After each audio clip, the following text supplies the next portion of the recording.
Good morning बच्चों, class 12।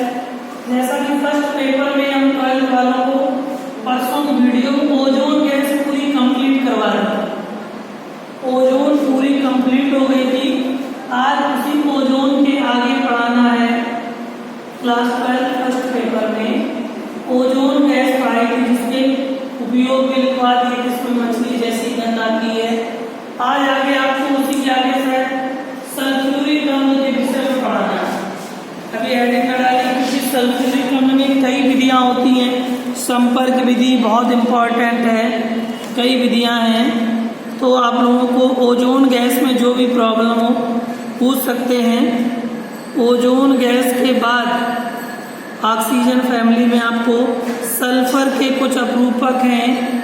Sulphur dioxide gas है, ये सब सिंपल हैं, आपको नहीं पढ़ना है। सल्फर डाइऑक्साइड या हाइड्रोजन सल्फाइड, सल्फ्यूरिक अम्ल पूरा पढ़ना है। SO2 के बारे में पढ़ लो, थोड़ा सा पूछ सकता है पेपर में। हाइड्रोजन सल्फाइड तो बहुत सरल, इसके विषय में ज़्यादा नहीं, केवल 2 मिनट में पढ़ लीजिए। सभी लोग हेडिंग डालें पहले। Hydrogen sulphide, hydrogen sulphide, hydrogen sulphide अणु सूत्र होता है H2S। H2S लिखेंगे बनाने की विधि, बनाने की विधि कैसे बनता है हाइड्रोजन सल्फाइड बनाने की विधि। लिखिए बनाने की विधि में फर्स्ट नंबर डाल कर लिखिए। देखो फेरस सल्फाइड को, फेरस सल्फाइड को सल्फ्यूरिक अम्ल के साथ प्रवाहित करने पर, फेरस सल्फाइड को सल्फ्यूरिक अम्ल के साथ प्रवाहित करने पर, सल्फ्यूरिक अम्ल के साथ प्रवाहित करने पर हाइड्रोजन सल्फाइड गैस बनती है। पता है हाइड्रोजन सल्फाइड विषैली होती है, हाइड्रोजन सल्फाइड गैस बनती है। फेरस सल्फाइड का सूत्र क्या होता है, सब लोग देखें।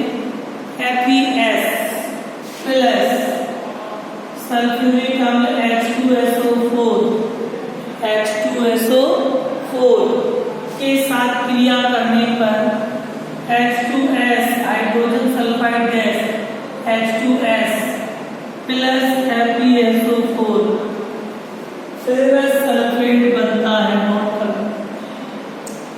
फेरस सल्फेट बनता है, फेरस सल्फेट बनता है।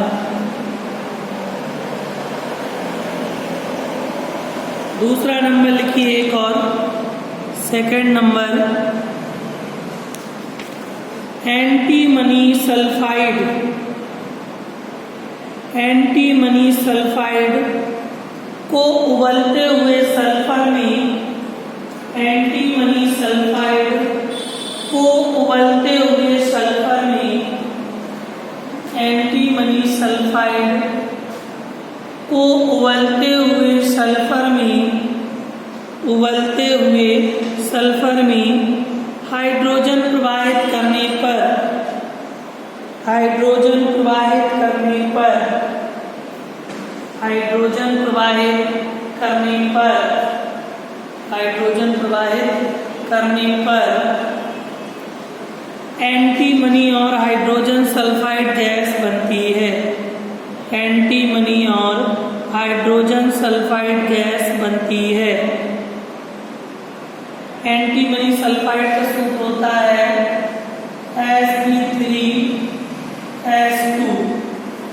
लिख लो, एंटीमनी सल्फाइड का सूत्र होता है Sp2S, बेटा Sp2S3।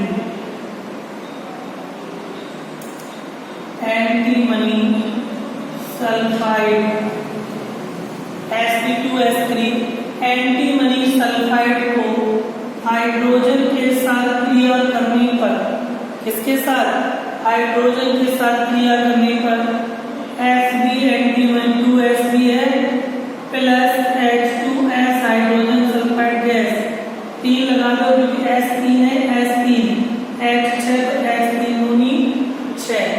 अब हेडिंग डालेंगे गुण धर्म। गुण धर्म में मतलब एक साथ हम लिखवा देंगे भौतिक गुण और उसके बाद रासायनिक गुण धर्म। ठीक है, हेडिंग डालो गुण धर्म, लिखेंगे दोनों नाम बेटा इसका एंटीमनी सल्फाइड Sb2S3 हाइड्रोजन ये एंटीमनी का है, ये हाइड्रोजन सल्फाइड Sb केवल क्या होता है एंटीमनी। लिखो पहला गुणधर्म भौतिक गुण पहला लिखिए, यह एक रंगहीन विषैली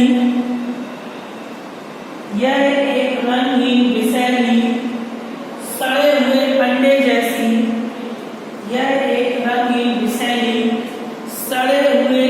जैसी सड़े हुए अंडे जैसी गंध वाली गैस है। सड़े हुए अंडे जैसी गंध वाली गैस है। सड़े हुए अंडे जैसी गंध वाली गैस है। नंबर 2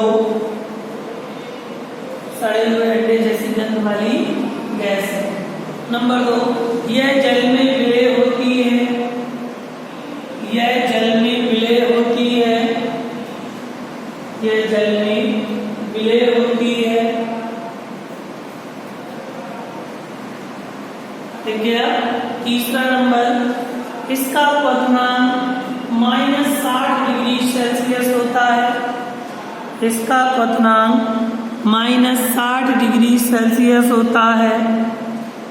-60 डिग्री सेल्सियस होता है। लास्ट पॉइंट लिख लीजिए, यह वायु के साथ जलाने पर नीली ज्वाला यानी नीली लौ के साथ जलती है। यह वायु के साथ जलाने पर नीली लौ के साथ जलती है। आप लोग पढ़ रहे हैं हाइड्रोजन सल्फाइड गैस H2S। अब इसके जब 3 के बाद 4 के बाद 5वां नंबर रासायनिक गुण लिखोगे। पहली हेडिंग डालो 5वें नंबर में दहन यानी जलाना। कैसे हम लोग क्रिया करेंगे?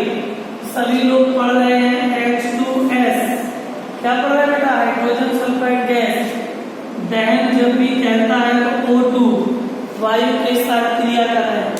इसके साथ O2 वायु के साथ तो बन रहा है SO2 plus H2O hydrogen sulphide और जल H2। अब बैलेंस कर लीजिए, H2 तो H2 S8 S8 को 2 1 3 को 2 ही है। सबसे पहले 2 से ट्राई किया, हाइड्रोजन 4 हो गया, हाइड्रोजन 2 दूनी 4 S2 हो गए S2। अब यहाँ 2 O 2 दूनी 4 तो 6 O तो 3 दूनी 6 O हो गया पहला पॉइंट। 5वां पॉइंट मतलब दहन नोट कर लो। फिर 6वां पॉइंट हेडिंग सभी को डालना है, सिल्वर धातुओं से क्रिया यानी सिल्वर से क्रिया Ag सिल्वर से क्रिया।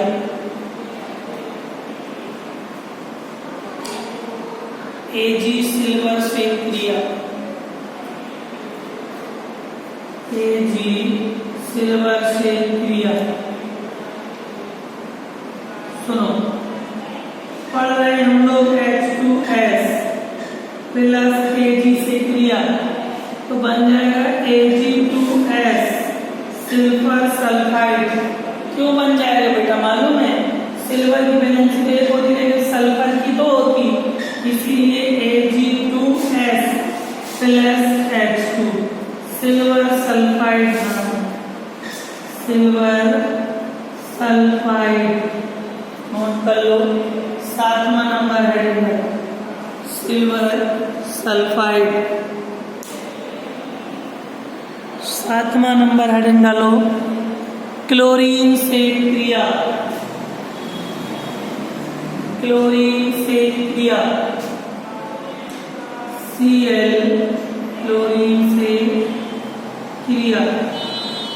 देखो पढ़ रहे हैं H2S प्लस Cl2 से क्रिया 2H2Cl plus 2HCl plus S, hydrochloric अम्ल और सल्फर। नेक्स्ट हेडिंग डालना है। 7 के बाद 8वीं नंबर हेडिंग डालो, सल्फ्यूरिक अम्ल से क्रिया। नोट कर लो जल्दी से। अगली हेडिंग सल्फ्यूरिक अम्ल से क्रिया। 8 नंबर H2SO4 से क्रिया। सुनो, H2S पढ़ रहे हो, H2SO4 से क्रिया करोगे SO2 गैस बन जाएगी, सल्फर डाइऑक्साइड प्लस H2O जल बन जाएगा, सल्फर अलग हो जाएगा। ठीक है, तो H2 2 4 H2 दूनी 4, O4 O 2 2 4 H4 O4, S2 1 को 1 S2।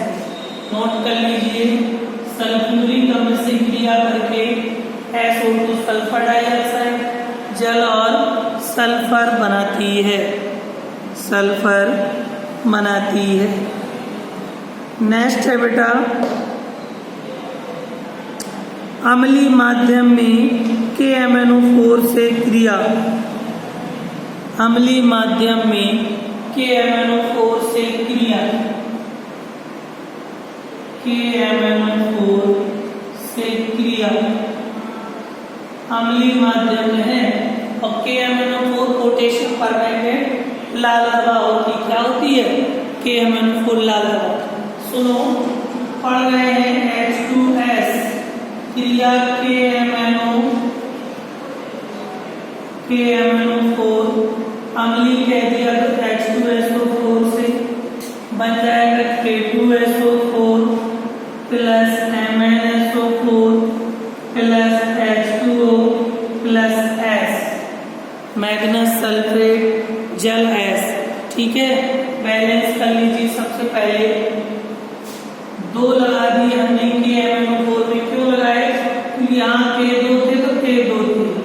ठीक है, SO4 में H में 3 लगा दिए, H3 दूनी 6, H3 दूनी 6 का मतलब है कि MnSO4 2 हो गए, 2 Mn 2 Mn 2 K SO4 कितने 3 SO4 2 ये 3 SO4 हो गए, Mn हो गए, K हो गए, SO4 हो गए। S अकेले हमको 4 दूनी 8 हो, SO4 छोड़ो, 8 यहाँ लगा दी, 8 हो गया। अब H 16 हो गए पूरे में, तो बेटा 3 दूनी 6 इधर है, 5 दूनी 10 6 16 H हो गए, S 5 तो यहाँ 5 S लगा, वो S अलग है 3, तो ये 2 1 3 अलग S है। नोट कर लीजिए, हाइड्रोजन सल्फाइड जब अम्लीय माध्यम में KMnO4 से क्रिया करता है तो क्या बनता है? पोटेशियम सल्फेट, मैग्नेस सल्फेट, सल्फर और जल।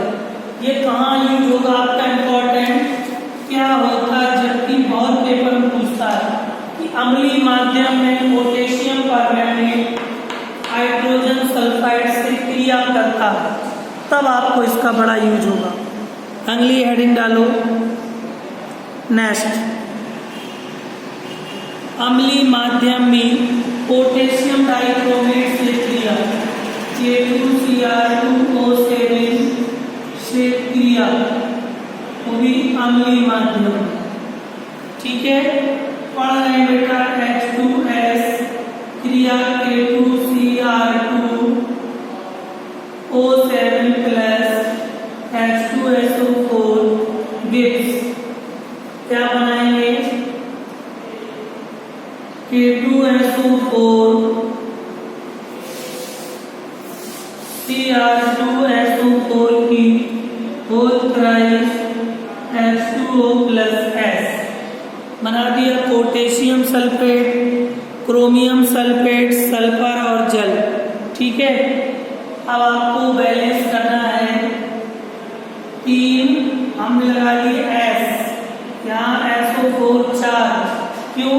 इसलिए 4। देखो बेटा 3 SO4 1 SO4 4 लगा तो 4 SO4 हो गए।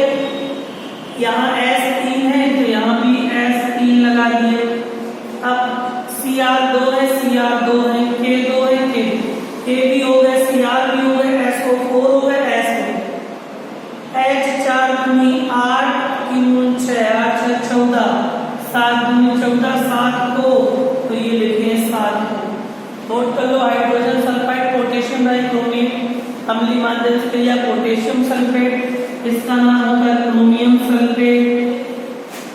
क्रोमियम सल्फेट जल और सल्फर बनता है, नोट कर लीजिए।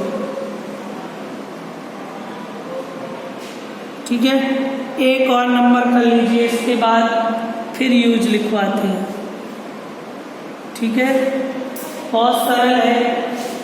नाइट्रिक अम्ल से क्रिया, HNO3 से क्रिया, नाइट्रिक अम्ल से क्रिया पढ़ रहे हैं। H2S प्लस HNO3 से क्रिया बना क्या रहा है? नाइट्रोजन डाइऑक्साइड जल और सल्फर, नाइट्रोजन डाइऑक्साइड जल और सल्फर। अब देख लो, अगर NO2 NO2 NO ये वाला O H2O के साथ चला गया, S एक एसिड बैलेंस नहीं। अगर हमने यहाँ 2 लगाया, 2 यहाँ लगा दो, N2 N2 O6 O2 4 2 6 हो गए। वो H4 H2 2 4 ऐसे कैसे पूरा बैलेंस है। नोट कर लो, इसके यूज लिख लो। इसका उपयोग बहुत कम एक ही होता है, बस हाइड्रोजन सल्फाइड का उपयोग लिख लो जल्दी से। पहला उपयोग ये हो गया रासायनिक लास्ट। फर्स्ट उपयोग प्रयोगशाला में अभिकर्मक के रूप में, प्रयोगशाला में अभिकर्मक के रूप में। दूसरा अपचायक के रूप में, दूसरा अपचायक के रूप में। ठीक है, इतना कंप्लीट कर लें। कल आपको सल्फ्यूरिक अम्ल के विषय में पढ़ाएंगे। सभी बच्चों को नेक्स्ट वीडियो के लिए जय।